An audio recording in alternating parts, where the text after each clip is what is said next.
తెలుగింటి పండుగ సంక్రాంతికి అన్నదాతకు విడదీయలేని బంధం ఉంది.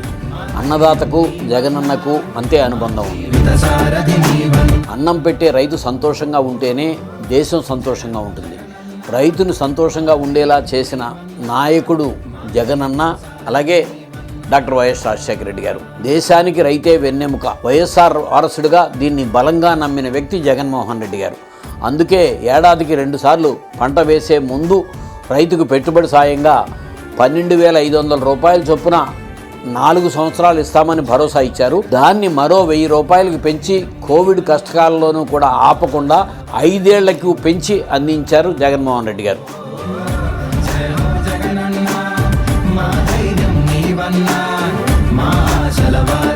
నిజానికి రైతుకు ఏం చేసినా తక్కువే, ఎంత చేసినా తక్కువే. అందుకే గ్రామ స్థాయిలోనే రైతులకు అన్ని సేవలు అందించే ఓ బలమైన వ్యవస్థను సృష్టించాలని రైతు భరోసా కేంద్రాలకు ప్రాణం పోశారు. రైతు ఎదుర్కొంటున్న కష్టాలన్నిటికీ ఇది 1 స్టాప్ పరిష్కారంగా ఉంది.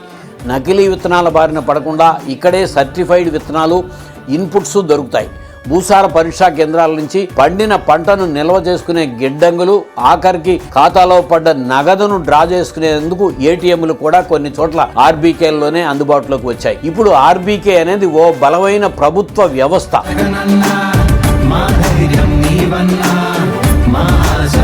ఇది రైతు వ్యవస్థ. రైతుని విత్తు నుండి పండిన పంటను విక్రయించుకునే దాకా చేపట్టి నడిపించే అమ్మా నాన్న అన్నీ. మనసు మంచిదైతే ప్రకృతి కూడా సహకరిస్తుందనేది ఎంత నిజమో ఈ 4.5 ఏళ్ల వైఎస్ జగన్ పాలనలో నిజమని తేలింది.